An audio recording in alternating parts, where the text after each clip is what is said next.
That's where the culture was. Yeah, that's true. Exactly. And so it's not just the culture, it's me. I think we all have. And some we just are enlightened. I didn't realize how much I did. I wonder, well, yeah. I'll tell you. Our nurse. Look at. Oh, a cam. Oh, nice. Oh. Now, what's he walking on? I think that's the normal way you get in. Is that regular ground level? Sí, oni za fediu. It's in dark. Maybe part of the show.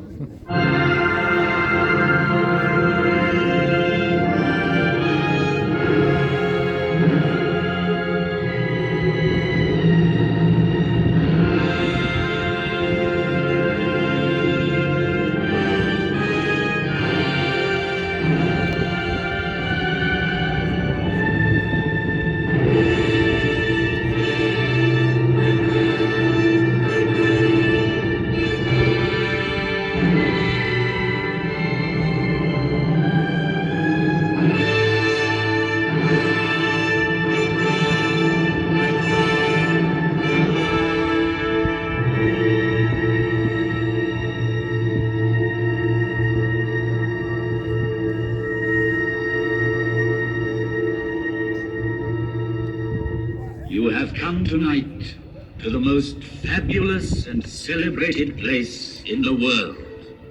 Here on the plateau of Giza stands forever the mightiest of human achievements. No traveler, emperor, merchant, or poet has trodden on these sands and not gasped in awe. The curtain of night is about to rise and disclose the stage on which the drama of a civilization took place. Those involved have been present since the dawn of history, pitched stubbornly against sand and wind. And the voice of the desert has crossed the centuries.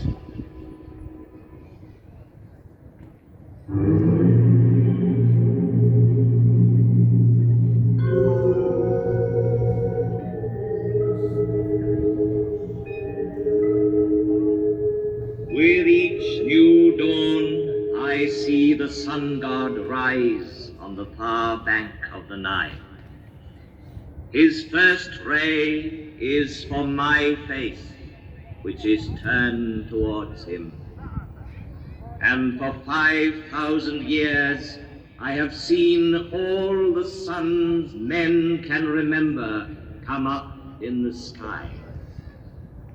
I saw the history of Egypt in its first glow, as tomorrow I shall see the east burning with a new flame. I am the faithful warden at the foot of his Lord, so faithful, so vigilant, so near him that he gave me his face for my own.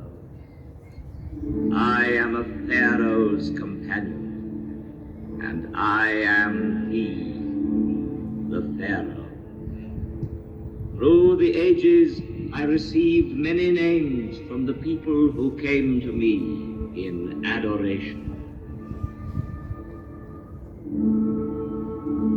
Oh, Harmakis, you are my life's safeguard.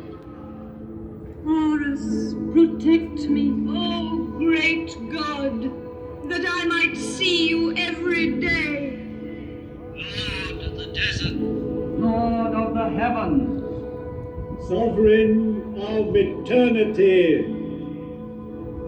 but the name which has remained with me is that given to me by a Greek traveler, the father of history, Herodotus. He called me Sphinx, as if I were from his land, and that name is now mine.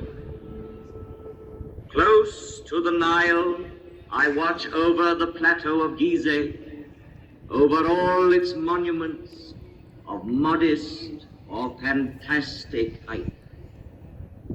They are tombs.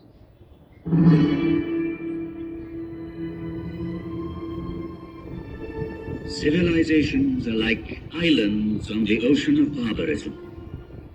Over this one, the Sphinx has gazed and watched for 5,000 years.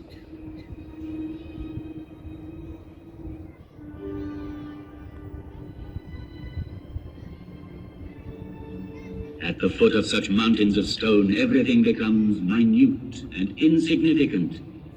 Man is an insect. Yet, it was men who built these massive monuments. And the names of pharaohs whose tombs they are have crossed the ages. Their glory has defeated time.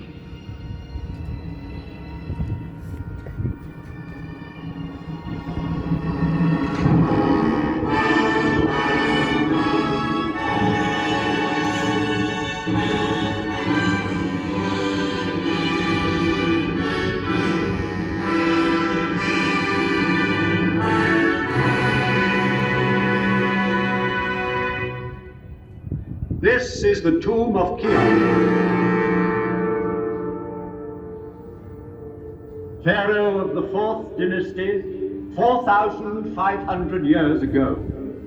Here is the great pyramid which he built to defend himself against death. 455 feet high. He achieved the building of the highest monument then known to man. The area it covers is vast enough to hold St. Peter's Cathedral in Rome, the cathedrals of Florence and Milan, Westminster Abbey and St. Paul's. 3 million blocks of stone, some of them weighing 30 tons, were assembled by Cheops' faithful workmen to achieve this fabulous construction.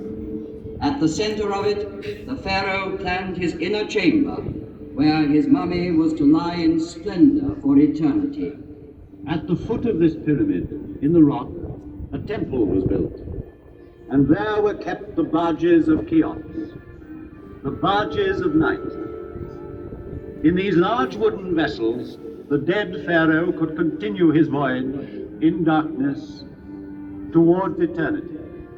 But all that remains of him is a small ivory figure, showing a noble face, the nose aquiline, the jaw determined, and the hieroglyphs representing the name he gave to his pyramid. Cheops dominates the horizon. The Pyramid of Khephren. It too bears an inscription, Khephren is great. Yet, out of respect for his father Cheops, Khephren built his pyramid on a slightly smaller scale. Each side of the base measuring 710 feet, the angle being 52 degrees, it reaches a height of 445 feet. The brilliant covering of polished limestone on the apex originally extended over all 4 sides, adding to the magnificence of the pyramid.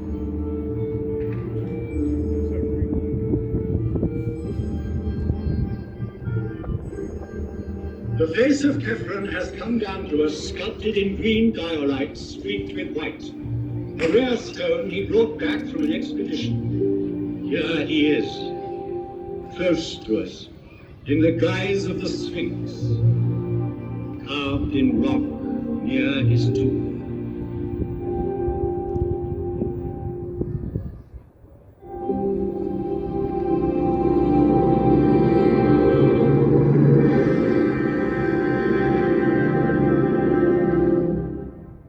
Mycerinus.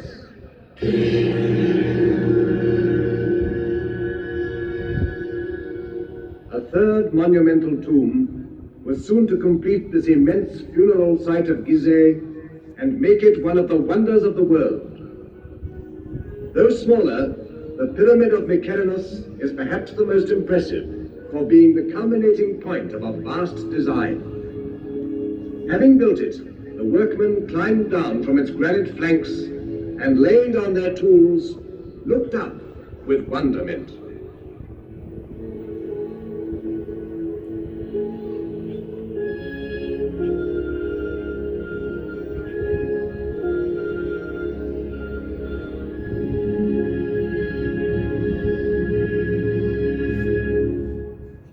Great and powerful was Memphis, the capital city in the plain which joined Upper and Lower Egypt. Great and powerful were the pharaohs, who on this side of the Nile built for eternity. Its aim accomplished, the fourth dynasty collapsed.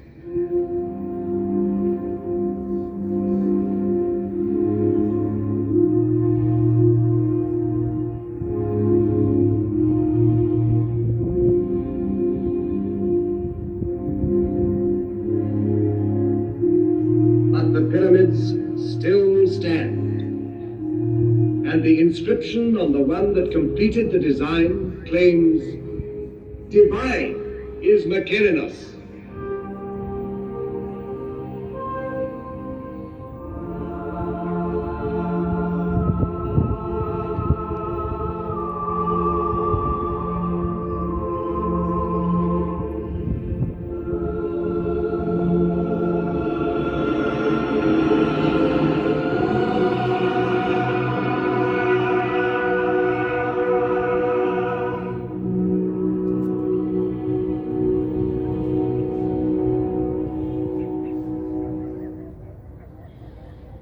Here 3 pharaohs reigned, Cheops, Tethran, and Mykerinos. Sarcophagi may be empty, wrappings unwound, yet Cheops, Tethran, and Mykerinos still reign, bearing the double crown of Upper and Lower Egypt. They reign over their court, buried roundly, over these small pyramids where their queens lie, over the tombs of their ministers, over the whole hierarchy, sleeping forever. Chamberlains, high priests, buffoons, architects, courtesans, each in his proper place in these funerary chambers, which are called mastabas. For this is a royal palace of the dead, with triumphal perspectives, pavilions, corridors, secret rooms, strong walls. It was a city of another world, approachable by the people only as near as the outer temples where their devotion led them. Coming from the Nile, one ascended by a monumental causeway built on the same colossal scale to the high temple where only the priests lived among the secrets of the mummies. They alone knew for what journey the great barges were being prepared at the foot of the tombs. A journey with the sun. A journey which had lasted 4,500 years.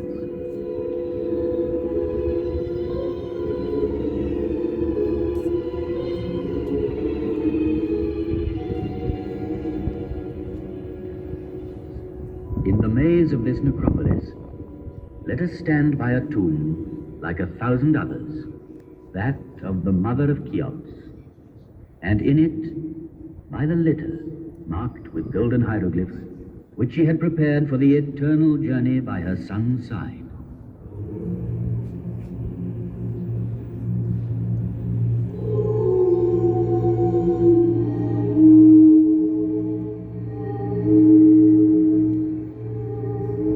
Neither wind, nor sand, nor centuries could ever entirely silence the voice of the desert.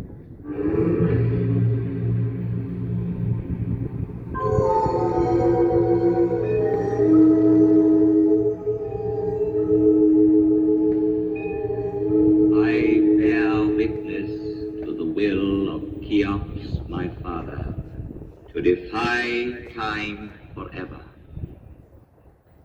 I saw Antony and Cleopatra pass, Alexander, Caesar, and Napoleon paused at my feet. I saw the ambitious dreams of conquerors whirling like dead leaves. As my motto, I chose an Arab saying: the world fears time, but time fears the pyramids.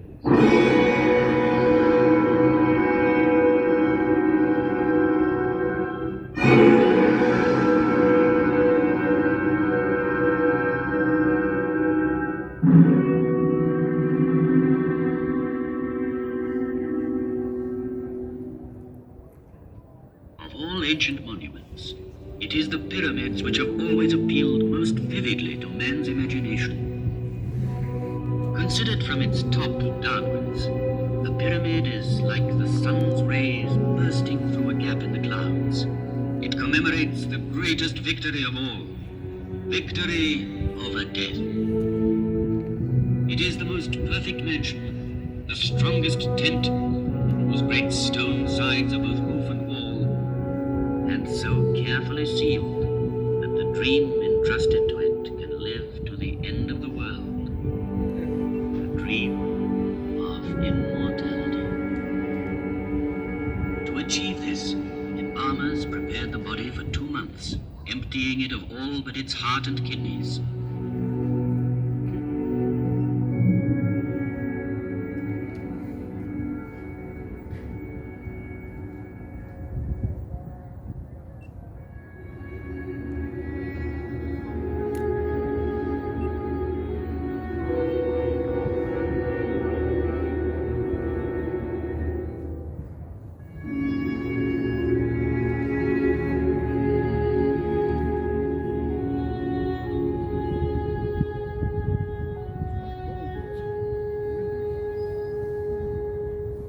Hidden in the secrecy of its tomb, attended by a whole crowd of statues, provided with all that was necessary for the journey, there, in the sarcophagus, lay the mummy, to be called on by the soul.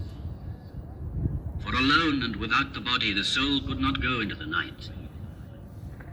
And from the depths of this tomb still rises the scent of herbs, cedar oil, resin, and myrrh.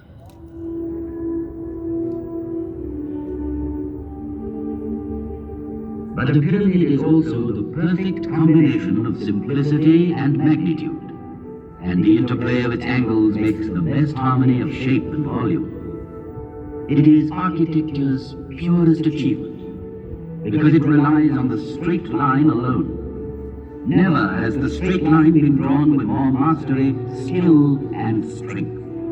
Homage must be paid to Imhotep the learned, who at Saqqara conceived and built the archetype of pyramids. Made up of 6 mastabas, it rose gradually in a broken line of steps. The idea had been born. Calculations had begun. The perfect form was there.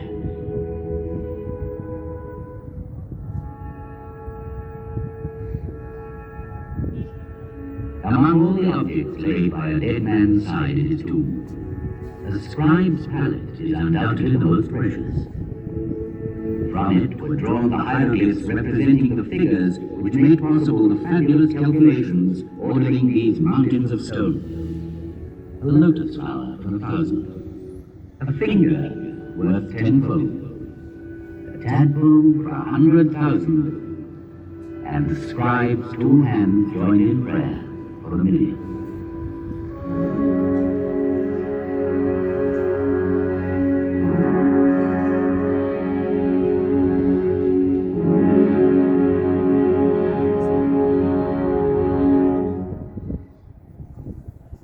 Stone by stone it was built from earth to heaven.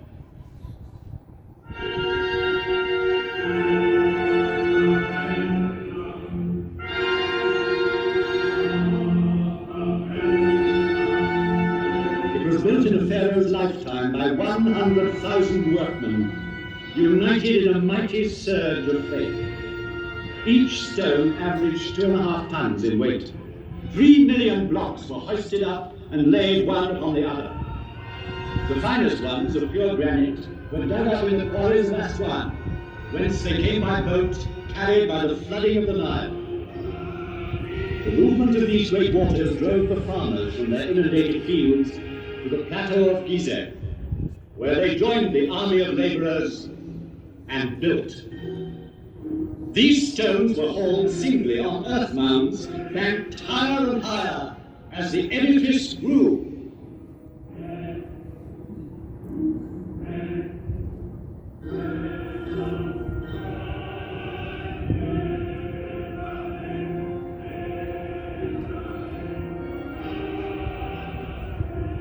In front of such superhuman effort, can one believe in the legend of the whip? It needs mystical fervor to build a pyramid. Faith. Those who worked here deserve not our pity, but our deepest respect and admiration.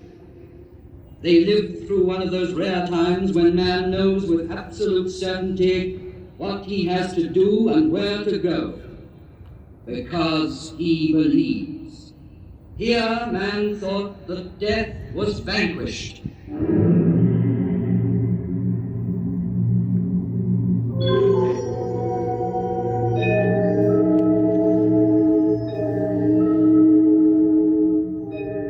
There at my feet, on this vast site, with mankind still in its infancy, walked and worked surveyors, geometers, astronomers to whom no star was unknown, engineers, architects, a whole people, while the rest of the world hunted wild beasts and sheltered in caves. O noble Nile, I salute you, for your waters flow majestically and fostered this sacred enterprise. One day the desert sands invaded the fields, marshes dried up on the river's bank, and so, to save his life, man invented civilization. He had to contend with floods. He designed dams and culverts. He came to love the earth and wanted for his grave. But soon he wished to outlive the earth. And it was farmers, helped once more by their beneficent river, who built these monumental houses of the dead. And I, Catherine's faithful companion, saw the progress of dynasties and grave priests, and the light steps of noble ladies whose diaphanous veils seemed to clothe them, yet not to touch them.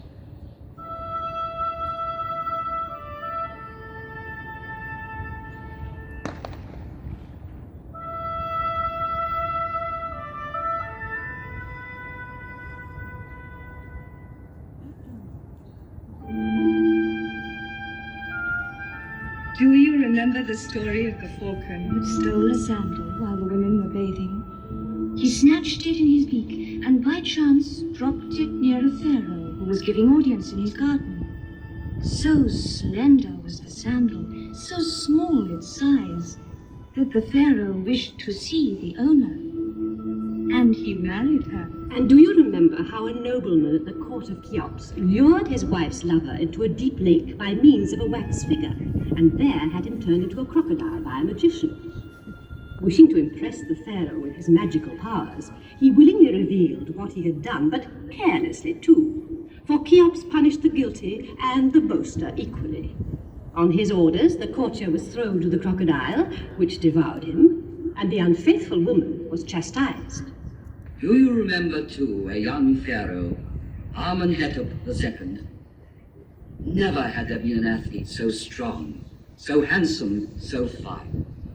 His shoulders were broad, his waist slender, his thighs were of bronze, and he could tame at will the wildest horse. His exploits are engraved on a stone which he laid before you. Then time in passing left you behind like an old monument. Sand was beginning to choke. Kept by war in Mesopotamia, Amenhotep II was far away from his land. Then one day, while hunting the lion, a prince stopped to rest in your shadow. He fell asleep. You gave him a dream and spoke to him.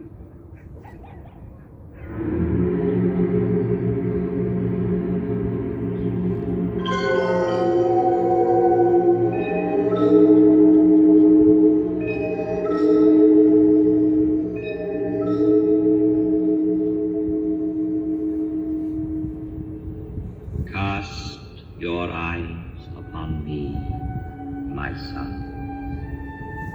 Listen to me, and the white crown and the red will be yours.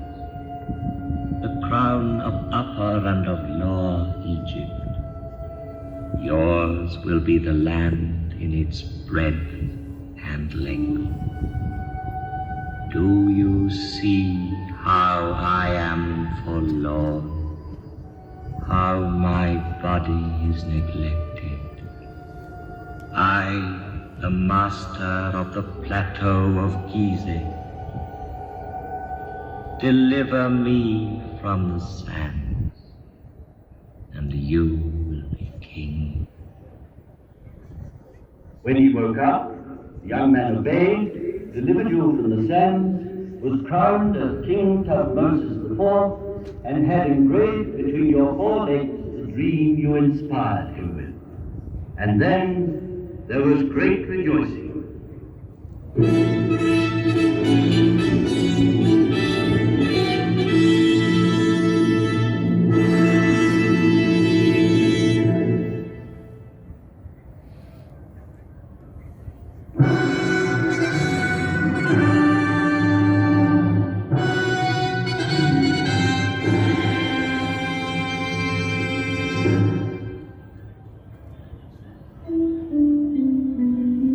The coronation ceremonies have begun. Crowds have gathered on the bank of a Nile to watch the ritual tests of strength. Now the royal barge is coming upriver, manned by 200 oarsmen. Responding to the excitement of the crowd, they increase their pace. The pharaoh himself at the tiller maneuvers perfectly and brings the barge smoothly into the landing stage with a last burst of speed.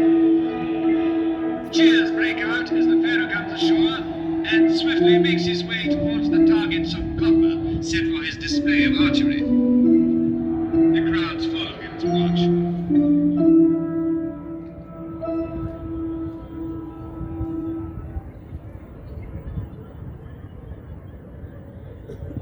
Here, while he waits for his bows to be brought, his eye is caught by the bucking of a half-tamed horse, and he harnesses it to his chariot. There is a gasp in the crowd, but the pharaoh is holding the reins tightly and curbing the horse to his will. He drives it round the dais, then brings it quietly back to its group. The crowd cheers.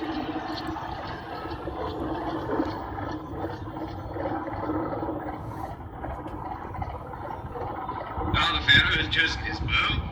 He has tried more than 50 others before selecting this one. He mounts his chariot and rides off towards the first target.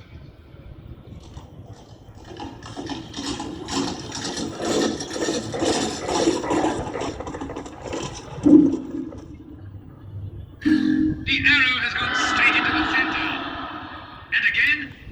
And now, his last arrow hits the target and goes right through.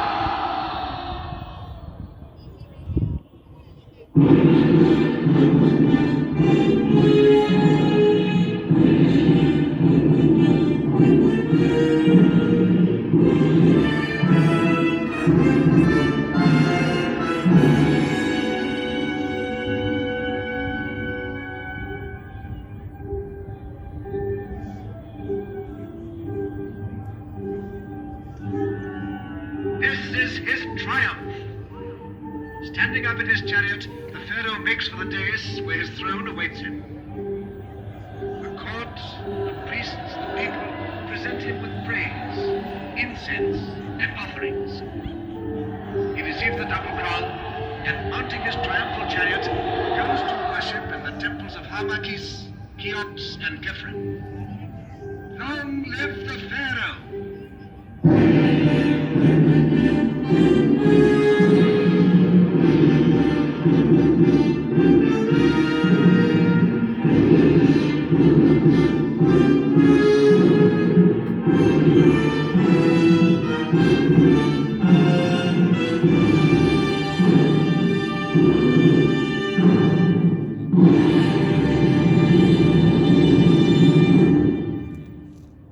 A monarch's reign has ended.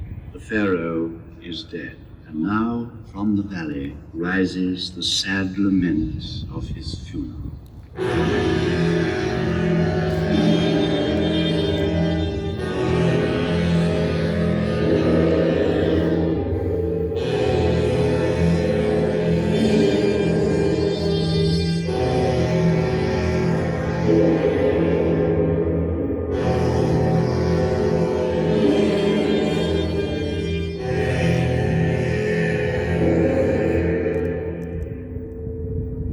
Pharaoh is at rest in his coffin made of wood, adorned with gold and precious stones.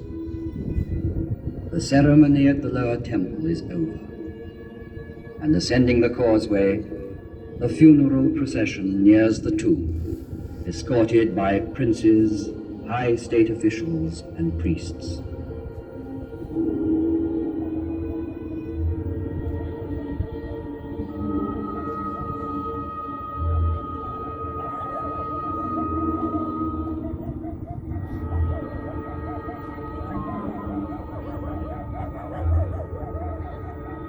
The sarcophagus is ready at the heart of the pyramid, in the funerary chamber. And everything has been prepared for the crossing of the lake, which leads to the gates of the other world.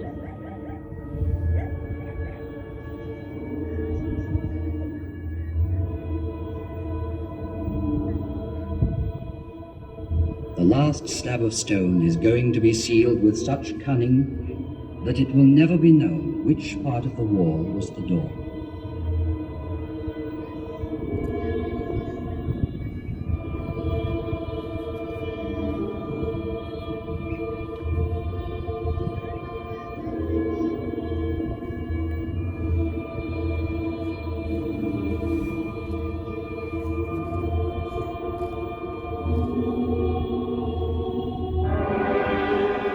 The high priest gives the final farewell. Thou, King, thou leavest us not dead, thou departest by. If thou goest, thou shalt return soon. If thou sleepest, thou shalt awake. If thou diest, thou shalt walk again. Thou who hast risen to the undying stars, thou shalt never disappear.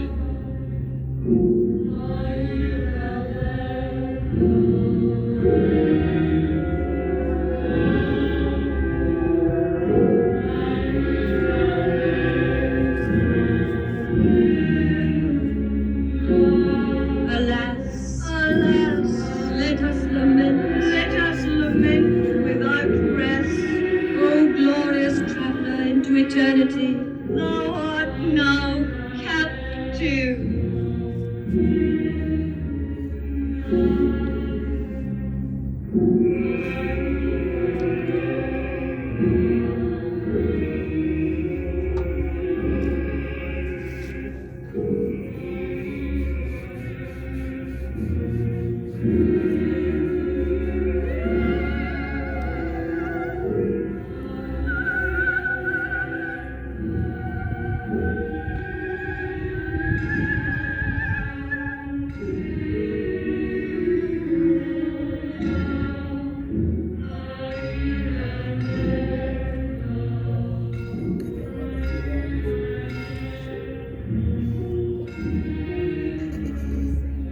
So, through millenniums, dynasty succeeded dynasty. But among all the monarchs of ancient Egypt, none is more appealing than this young pharaoh, a poet and a mystic, who followed Amenhotep III.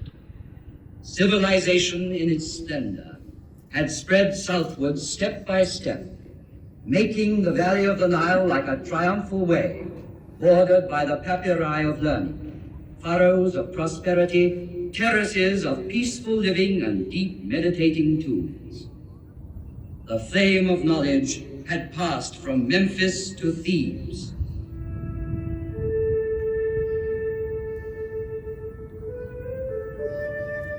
Large, pensive eyes, a weak body and girlish softness, such is the strange youth who has been made all-powerful. He leaves Thebes in order to found his own city. He rejects the god Amon and his priests to worship a god of his own choosing, Aton, who is in heaven. And he discards the name of Amenhotep IV to adopt another, Akhenaton. Aton, the unique.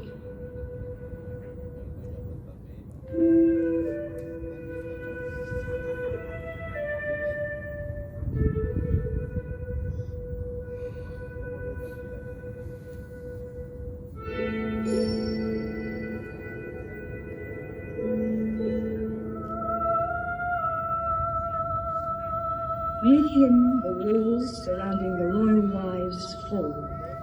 The veils are drawn back, and in centuries to come, people will see and love the graceful figure of Nefertiti. She was by his side in his struggle to establish the new faith. Of this faith, she was like a reflection. Her radiance inspired sculptors. Thus, the image of her beauty came to us in stone. 30 years old, and he died. 3,300 years ago, he wrote and recited this prayer.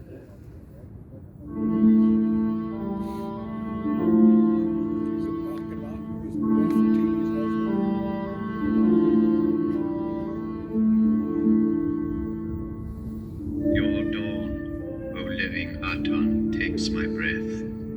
You possess my heart. You are the maker and giver of all things, and men live by your grace. Aton, living and life-giving forever and ever.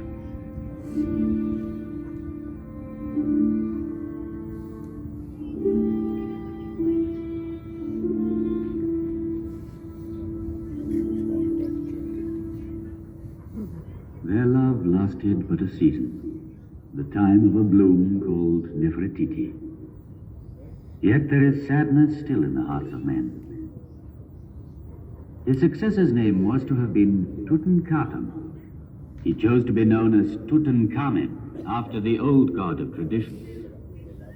Frail and tender, Tutankhamen died not yet 20, after a reign of 6 years. But 3,000 years have not yet withered his fine, youthful face, nor tarnished the treasures gathered round him in his unfinished tomb of the Valley of the Kings. Today, the world marvels at them.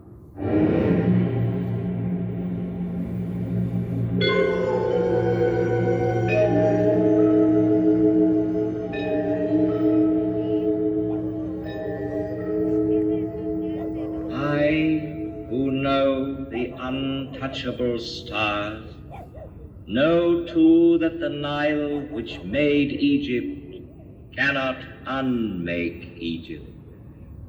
I saw conquerors reflect before me and bow their heads. I saw Alexander the Great, handsome as a barbarian, thoughtful as a prophet. Here, somewhere in this earth, he rests, awaiting resurrection. I saw Caesar one evening. He feared the sun.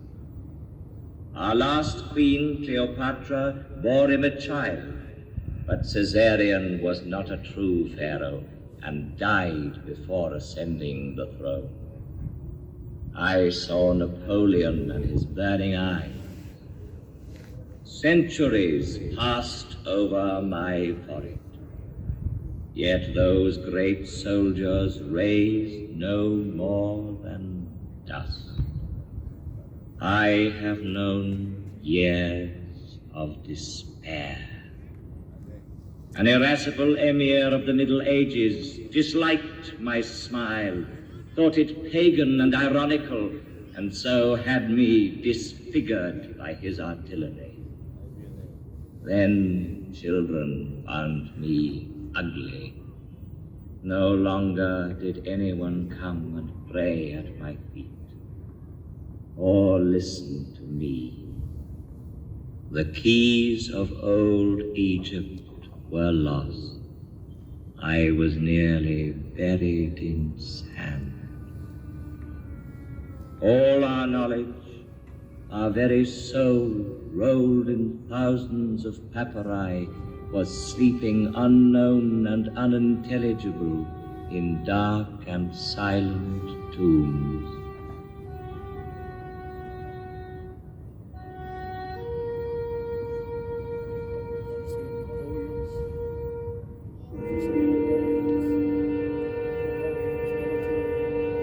Yet a miracle did happen. It was in 1799, near Rosetta. One of Napoleon's officers discovered a stone, a monolith, bearing an edict issued by Ptolemy. The inscription was in Greek characters and hieroglyphs. This was the cornerstone of Egyptology. True, it still remained to interpret its message. First came an Englishman, then a Frenchman, Champollion, the true father of Egyptian philology. He was so inspired as to decipher the lost tongue of ancient Egypt from a few mysterious hieroglyphs. Then it was like a resurrection. All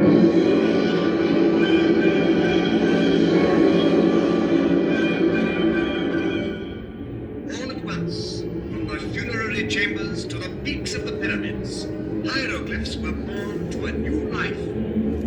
Heralds, lotus flowers, fishes, hares, and drakes, the mysterious characters suddenly woke up, fluttered and sang like creatures of the fields as the sun rises. It is as if in answer to a celestial call of trumpets, old Egypt had risen from its grave, young and immortal. Young, immortal, and rich in beauty, like Nefertiti.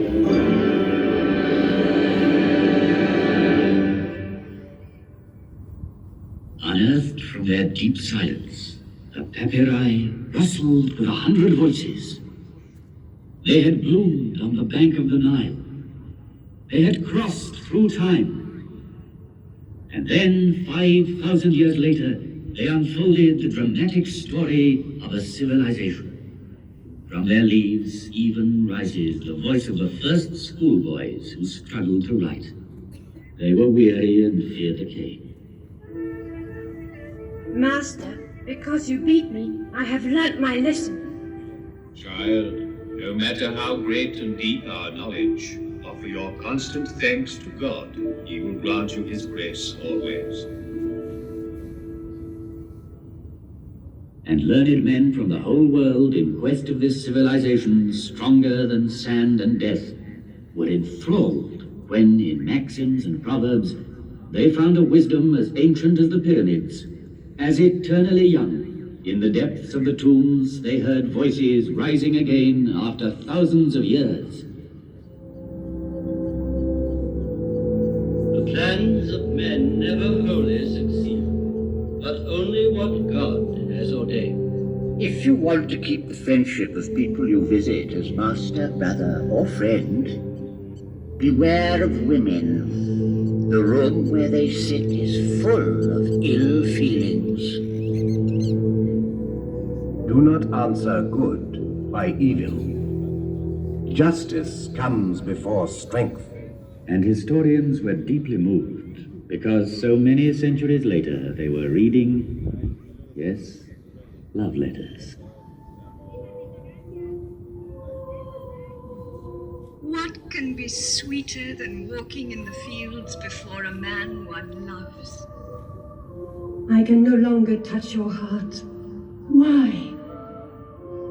If I go walking, you are there with me, everywhere, with every step. My hand is in your hand. Listening to your voice troubles my mind. My whole life hangs on your lips. For me, seeing you is better than eating or drinking.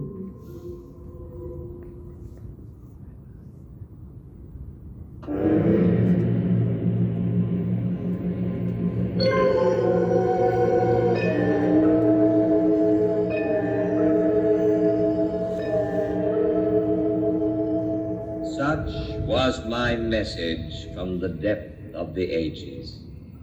Girls' voices, the voice of wise men, of children, the voices of ancient Egypt.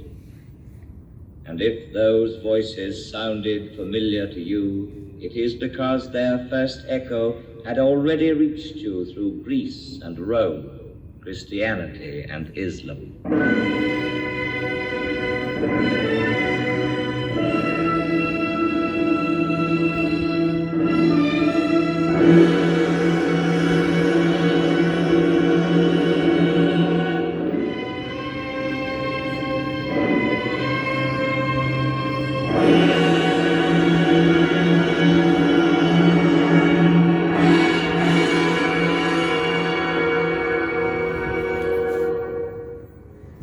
Tomorrow, once more, the rising sun will give me his first caress.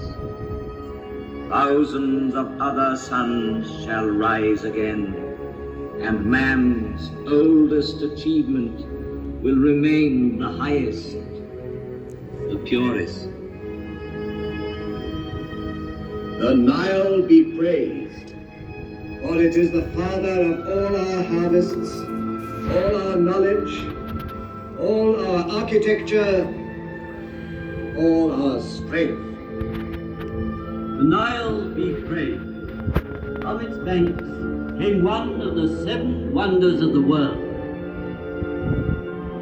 The Nile be praised, for it bears tomorrow's prosperity and happiness. The Nile, river of hope, has run to the delta. The Nile, which is not a grave, But a cradle.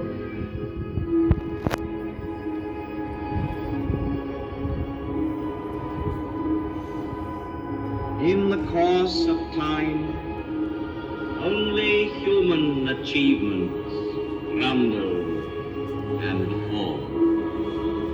But the spirit which conceived these monuments cannot perish